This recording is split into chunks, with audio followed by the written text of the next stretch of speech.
नमस्कार दोस्तों, मैं राहुल सिंह रायवत स्वागत करता हूं आपका मेरे यूट्यूब चैनल पर। दोस्त, जैसे कि आप जानते हैं, हम एसएससी जीडी 2022-23 के प्रीवियस ईयर क्वेश्चन कर रहे हैं और इससे पहले हम 2024 के प्रीवियस ईयर क्वेश्चन खत्म कर चुके हैं। अगर आप वो क्लासें आपने नहीं देखी हैं तो आप हमारे यूट्यूब चैनल पर जाकर वो सारी क्लासें देख सकते हैं। ठीक है दोस्तों, आइए स्टार्ट करते हैं पहले क्वेश्चन के साथ। लिखा है, निम्न में से कौन सी संख्या 20 जोड़ने पर वह 18, 56, 42 से पूर्णतः विभाजित हो जाएगी। अब देखो, 18 से डिवाइड अगर हो रही है तो इसका मतलब ये है कि उसके अंकों का योग 3 से डिवाइड होगा। यानी अगर 20 को मैं जोड़ूंगा तब भी उसका अंकों का योग 20 जोड़ने के बाद उसका अंकों का योग 3 से कटना चाहिए। तो मैं डायरेक्ट क्या करूंगा, इसके अंकों का योग कितना रहा, 2 2 को जोड़ के दूंगा इनके अंकों के योग। 5 4 9 9 2 कितना होता है 11। क्या 11 3 से कटेगा? नहीं कटेगा। ये देखो 5 4 9 और 2 और 2 और 2 कितना होता है 4, नहीं कटेगा। 5 4 9 2 ये कितना होता है 3, ये 3 से कट जाएगा। मतलब ये 18 से कट रहा है, लेकिन 56 से भी कटना चाहिए। अगर 514 में 20 जोड़ेंगे 534 होता है, 34 4 से कटेगा क्या? नहीं कटेगा। तो ये भी मेरा आंसर नहीं होगा, आंसर मेरा 484 हो जाएगा। ठीक है भाई, नेक्स्ट क्वेश्चन देखेंगे। भाई 8 12 का समानुपाती तीसरा समानुपाती व्यक्त करना है। तो 4 दूनी 8, 4 तिया 12 और यहाँ 12 बचेगा तो 2 से 6 बार और 6 तिया 18 मेरा आंसर आ जाएगा। यहाँ एक्स लिखने की जरूरत क्या है। ठीक है, बोला एक सेब संतरे और आम का औसत मूल्य 36 है और सेब और संतरे का औसत मूल्य 28 रुपये है। एक संतरे और आम का मूल्य 32 रुपये है, तो संतरे का मूल्य बताओ। देखो, सेब संतरे और आम का जो मूल्य 36 रुपये, टोटल 108 हो गया है कि नहीं। बोला है एप्पल प्लस ऑरेंज का जो औसत मूल्य है वो कितना है भैया, 28 दूनी 56 है। और बोला है मैंगो प्लस ऑरेंज का जो औसत मूल्य है वो कितना है भैया, 32 दूनी 64 है। तो 6 4 10, 6 5 11, 1 12, 120, 100 घटाएंगे तो कितना आएगा 12। नेक्स्ट क्वेश्चन, 35 किलोमीटर इसको घंटे में करना है तो 18/5, 5 से 35, 18 7 126। नेक्स्ट क्वेश्चन देखेंगे। बोला 11,500 धनराशि 5% वार्षिक दर से चक्रवर्ती ब्याज पर धर ली जाती है, जिसमें से ब्याज वार्षिक रूप से चक्रवर्ती थे 2 वर्ष बाद, धनराशि कितनी हो जाएगी। देखो 5% फ्रैक्शन वैल्यू होती है, 20 से 21 हो जाएगी भैया, 1/20 होती है कि नहीं। अगर 2 साल की बात है तो 400 और इसका स्क्वायर करेंगे तो 441, कितना हो जाएगा 441। 400 की वैल्यू दे रखी है 11,500, बराबर करेंगे डिवाइड और वैल्यू निकाल ली 441 की, है कि नहीं भाई। 2 जीरो से ये 2 जीरो खत्म हो जाएंगे। अब इसको सोल्व करना है तो मैं इसको 100, इसको मैं कर रहा हूँ 100 प्लस 15 से। तो जब 441 100 से मल्टीप्लाई करूँगा तो ये 44100 आ जाएगा। और 15 से करूँगा 15 एकम 15, 15 एकम 15, हंसलाई 5 या हंसलाई 1, 15 को 400, 15 चौको 60, 1 61, हंसलाई 6, 15 चौको 60 और 6 66, है कि नहीं भाई। 5 1 7 10 वही आ जाएगा 5। डिवाइड देंगे 4 से, है ना। तो 4 एकम 4, 1 बचेगा, 4 दूनी 8, है ना। 2 बचेंगे, 4 छंग 24, कितने बचेंगे 3, 4 सत्ते 28, 1 2 6 7, अभी भी आंसर नहीं मिल रहा है ना। 3 बचेंगे तो 3 बचेंगे ना, 4 अट्ठे 32, तो 1 2 7 8 आएगा। और देखो पॉइंट में आंसर जाना है क्योंकि लास्ट में 5 आ रहा है, तो यही मेरा आंसर हो सकता है। ये भी हो सकता था लेकिन अगर ये पॉइंट में होता तो, लेकिन ये पॉइंट में नहीं रखा तो इसलिए मेरा आंसर ऊपर वाला हो जाएगा। ठीक है भाई, नेक्स्ट क्वेश्चन देखेंगे। बोला यदि R1 इकाई वाले गोले का वक्र पृष्ठ क्षेत्रफल R2 वाले अन्य अर्धगोले के संपूर्ण पृष्ठ क्षेत्रफल के बराबर है तो R2 का मान बताओ। तो देखो बड़े वाले गोले का वक्र पृष्ठ क्षेत्रफल क्या होता है 4πr², है ना। तो R1 का स्क्वायर हो जाएगा बराबर, ये बराबर होगा अर्धगोले का संपूर्ण पृष्ठ, अर्धगोले का संपूर्ण पृष्ठ कितना होता है 3πr², तो हो जाएगा R2 का स्क्वायर, है कि नहीं भाई। अब पूछा क्या है R2 का मान बताना, मतलब बाकी सबको इधर लेके आना है। तो देखो पाई से तो पाई काट ही दो पहले, तो 4/, अब देखो ये 3 को यहाँ लेके आऊँगा तो जो बटे में 3 आ जाएगा, है ना। 3 और ये स्क्वायर यहाँ से हटाऊंगा तो रूट आ जाएगा, और 4 तो निकल जाएगा तो जो बचेगा, और R² निकल जाएगा तो R1 बचेगा। तो देखो कुल मिला के आंसर आएगा 2R1/√3, है ना। कहीं दे रखा है, ये दे रखा है आपका आंसर। ठीक है, नेक्स्ट क्वेश्चन। 12 8 8 सेंटीमीटर ऊंचाई वाले एक धातु के ठोस घनाभ को पिघलाकर 4 सेंटीमीटर बढ़ा दे, कितने घन बनाए जा सकते हैं। सीधी सीधी मल्टीप्लाई कर दो 4 से 2 बार, है ना। 12 दूनी 24, 24 अट्ठे कितना होता है, एक सेकंड, क्या बुझा, कितने घन बनाए जा सकते हैं। तो यही तो करना, 12 × 8 × 8 कितने घन बनाए जा सकते हैं, कौन से 4Q AQ, है ना। तो 4 × 4 × 4, ज़्यादा भावनाओं में बह गया मैं, × x। तो देखो 4 से 4 2 बार जाएगा, फिर 4 से ये 3 बार जाएगा, 3 दूनी 6 दूनी 12 मेरा आंसर आ जाएगा। ठीक है, एक ट्रक का मूल्य 70% कम कर दिया गया, अब इसका मूल्य इतना है तो इसका मूल्य क्या था, है ना। देखो 17% कर दिया मतलब 83, और ये वैल्यू 3 3 3 2 9 4 8, और गुणा 100 की वैल्यू निकालनी है। आप बताओ इसको शुरू करने की जरूरत है? बिल्कुल जरूरत नहीं है, क्योंकि आपको पता है कि आंसर पॉइंट में नहीं तो पूरा पूरा इससे कट रहा होगा, और लास्ट में 2 जीरो है, तो इसका मतलब आंसर में 2 जीरो आएंगे। ये मेरा आंसर आ गया। ठीक है नहीं भाई? तो क्वेश्चन कठिन ऑप्शन से बनता है ना। जैसे इससे पहले वाला क्वेश्चन हमने किया था तो उसमें 4 डिजिट सेम हो गए थे। ठीक है कि नहीं भाई? चलो आगे देखो। देखा सबसे बड़ी संख्या 2861 से भाई थे, तो एक्स वाई दो का मान बताओ। अब देखो एक्स वाई दो मतलब ये पहली संख्या अगर 10 होगी, ये 11 रही होगी, ये 12 रही होगी, और ये 4.5 मतलब कितना होता है? 9 रही होगी। अब देखो पहले ऑप्शन हटाते हैं, तो भैया ये 10 से तो नहीं कटने वाला, क्योंकि तीनों संख्या 10 से नहीं कट रही। 11 से चेक कर लो, 11 तो आंसर ये, तो इसको बाद में चेक करते हैं। 12 से अगर मैं चेक करना था तो 4 से कटना चाहिए था, ये 4 से नहीं कट रहा। ठीक है, 9 से कटना चाहिए था, ये अंकों का 9 से नहीं कट रहा, तो बस ये मेरा आंसर आ गया। ठीक है कि नहीं भाई? एक दुकानदार ने टेबल का अंकित मूल्य 2500 रखा है, वह 20% की छूट देता है, 10% अतिरिक्त छूट पर बेचता है। टेबल का अंकित मूल्य कितना? देखो 25,000 है, 25,000 पे 4/5 की बेचेगा, फिर 9/10 की बेचेगा। जीरो से जीरो खत्म कर दो, 5×25, 5 चौको 20, 2 नंबर 1800। ये आ गया आपका आंसर। Next question. यश एक काम को 49 दिनों में कर सकता है, नमन एक काम को 35 दिनों में कर सकता है ना। और सौरभ समान कार्य 7 दिनों में पूरा कर सकता है। बारी बारी काम को, और एक दिन क्या करते हैं कि पहले दिन यश काम करता है, फिर नमन काम करता है, फिर सौरभ काम करता है, और फिर से चौथे दिन यश काम करता है। तो काम कितने दिनों में पूरा होगा, है ना। देखो भैया एलसीएम ले लो, तो 7 × 7 तो आ गया, है ना। 5 रह गया, बस 7 7 49 × 5, ये मेरा टोटल काम आ जाएगा। एलसीएम लेंगे, पहले की क्षमता 5, दूसरे की क्षमता आएगी 7×5 = 7, तीसरे की क्षमता आएगी 7 से 7 गया 7×5 = 35।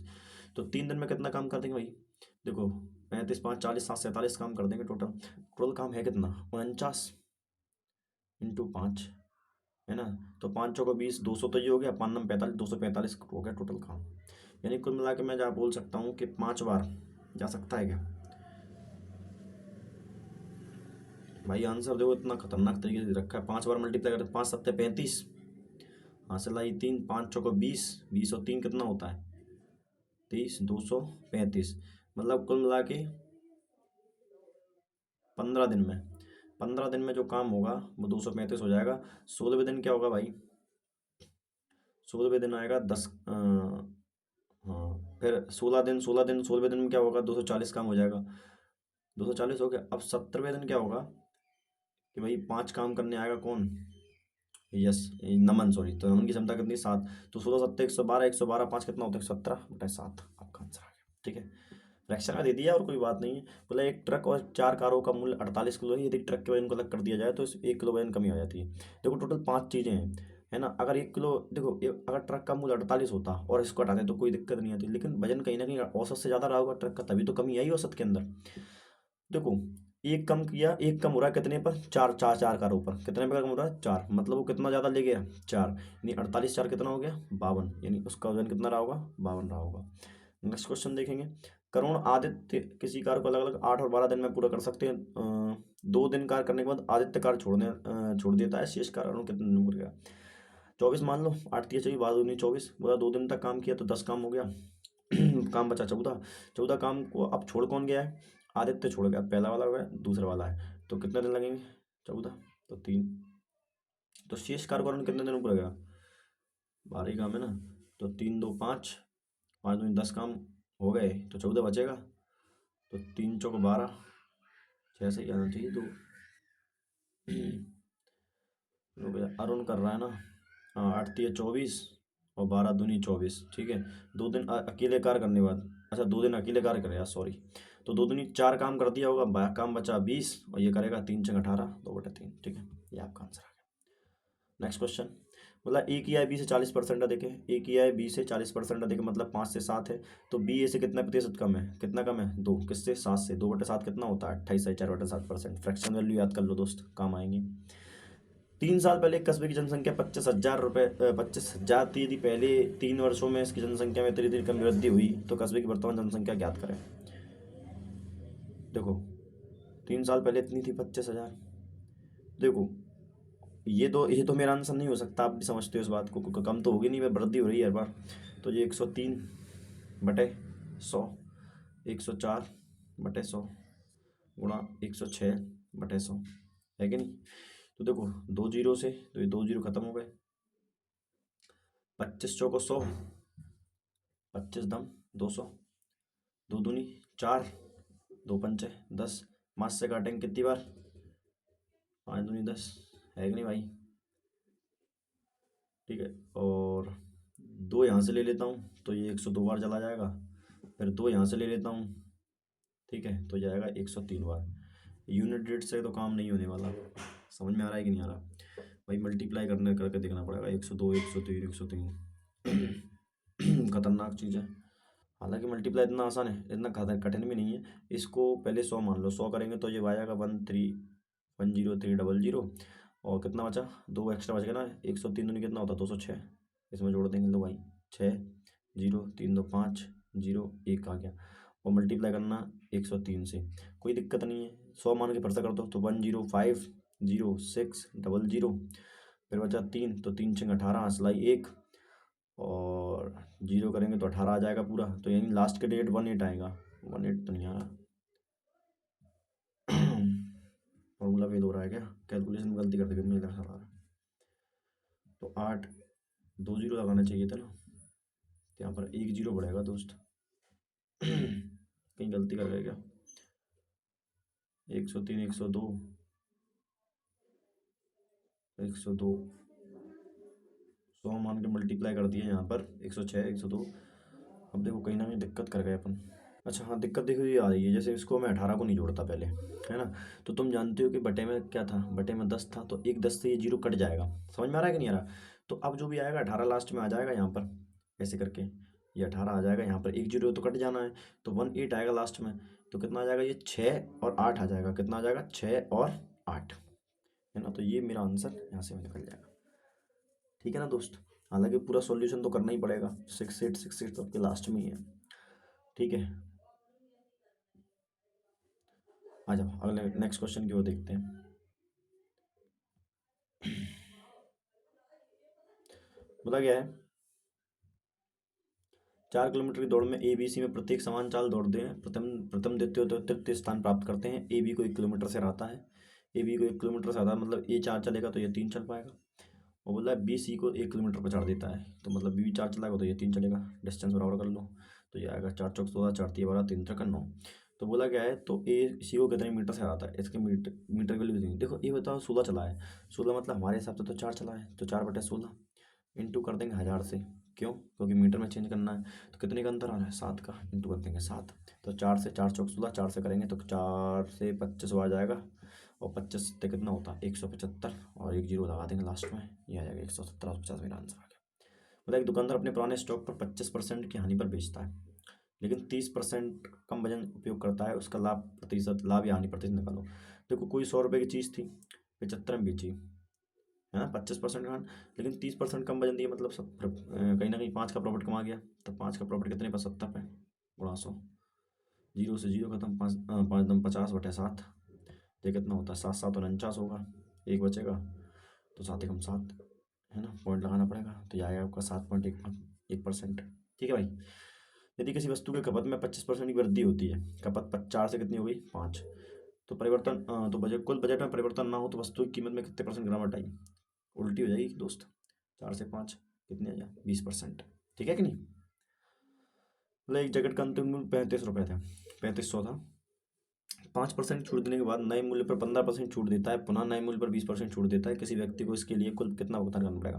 देखो 3500 रुपये की कोई चीज़ है, 5% छूट मतलब 19/20 की बेची, है कि नहीं भाई। फिर नए मूल्य पर 15/70/20 की दे दी, है कि नहीं भाई।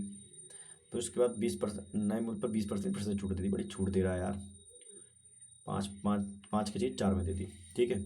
2 जीरो से 2 जोड़ा तो पॉइंट में तो आंसर जाएगा ही, 5 से जाएगा 7 बार, 5 7 35, पॉइंट में नहीं जाएगा, क्या 2 2 नहीं 4, 4 कट जाएगा ना, तो 7 7 49, 9 9 81, यूनिट रेट कौन आएगा, एक ही सवाल का यूनिट रेट बना है आपका आंसर। इनका मध्य अनुपात ही निकालना, रूट के अंदर रखो, 2 × 30, और 30 दूनी 60, आपका आंसर, ठीक है कि नहीं भाई। तो ये था आज का पेपर, मिलते हैं अगली क्लास में, तब तक के लिए धन्यवाद।